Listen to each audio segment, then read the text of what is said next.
They say goals win games, but midfielders, they create them. They are the pulse between chaos and control.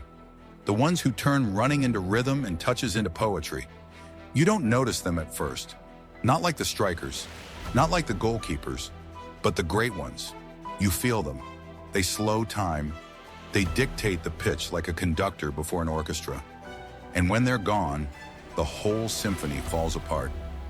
This is the story of the 10 men who didn't just play football, they controlled it. 10 Luka Modrić, the timeless maestro. In an age obsessed with youth and speed, Luka Modrić defied time. Born amid war, forged in struggle, he wasn't supposed to survive, let alone dominate world football. But from the streets of Zadar to the Bernabeu, he became the metronome of Real Madrid's greatest era. He didn't shout, he whispered to the ball, and it obeyed. When he broke Spain's 10-year Ballon d'Or monopoly, he didn't just win an award, he broke the Messi-Ronaldo duopoly with pure elegance.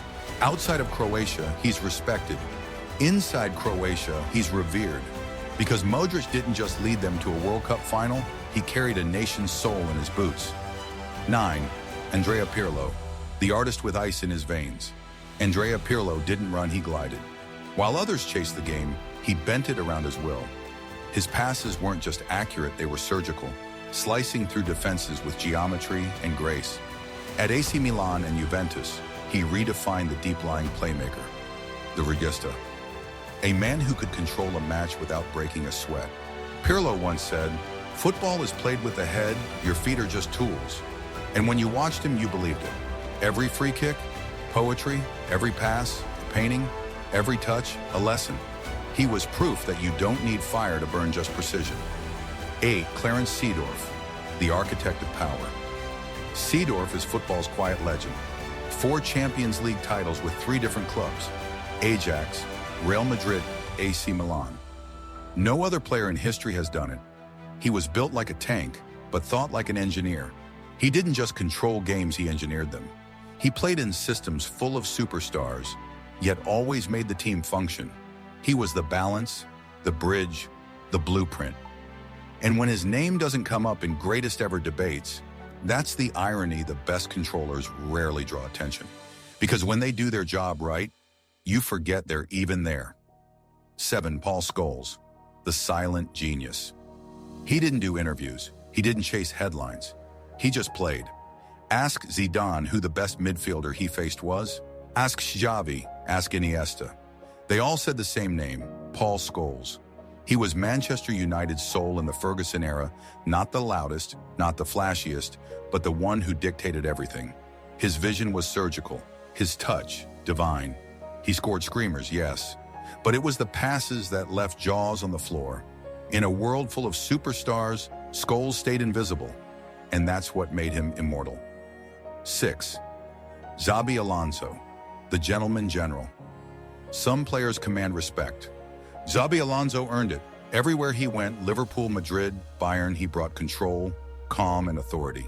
He didn't just see the game. He read it like a book he'd already written.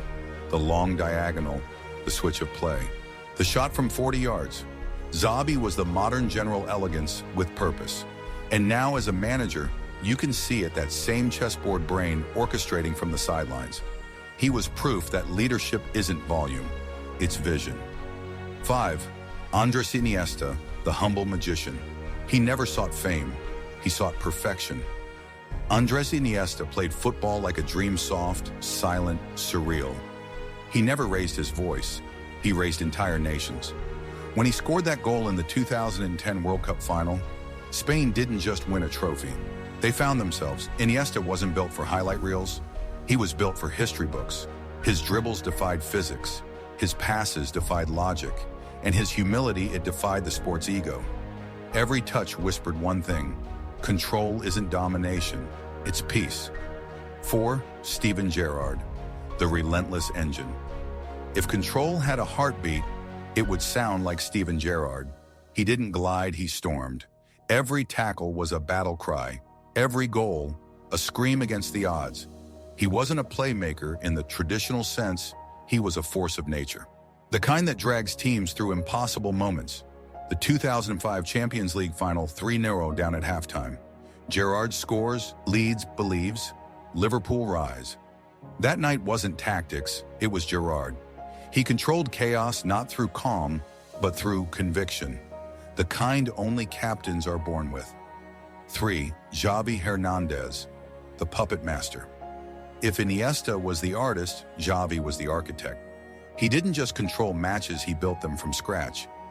At Barcelona, under Guardiola, he became the brain of tiki-taka, the system that changed football forever.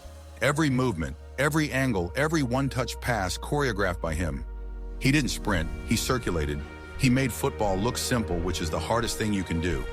And when Spain lifted the World Cup in 2 Euros, Xavi was at the center of it all. A man who didn't need to shout to control everything. 2. Zinedine Zidane, the artist of control.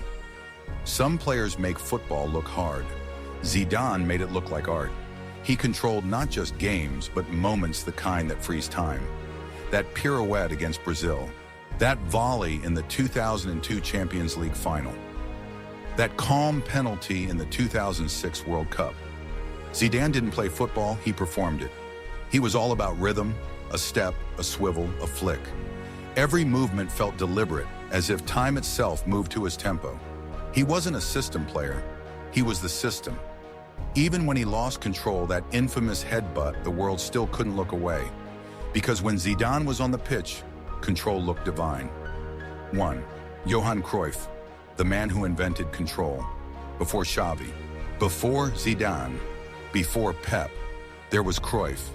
The man who saw football not as a sport, but as an idea. He didn't just control the ball, he controlled space. He turned the pitch into geometry. He made 11 players move like one mind. At Ajax, he inspired total football. At Barcelona, he created a philosophy. At every club, he changed how the game was understood. Cruyff once said, "You play football with your head, and your legs are there to help you." He wasn't joking. He was describing genius.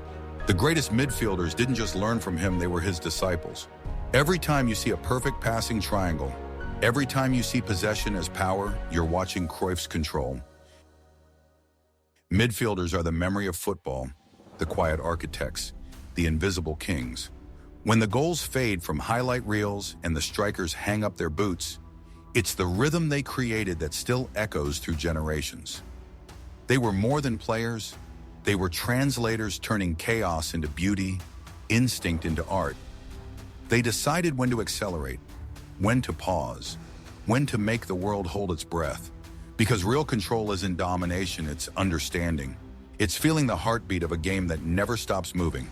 The great midfielders didn't chase the spotlight, they became the light. And that's why their names will never die, because they didn't just play football, they defined it. This is inside the game where football becomes a story.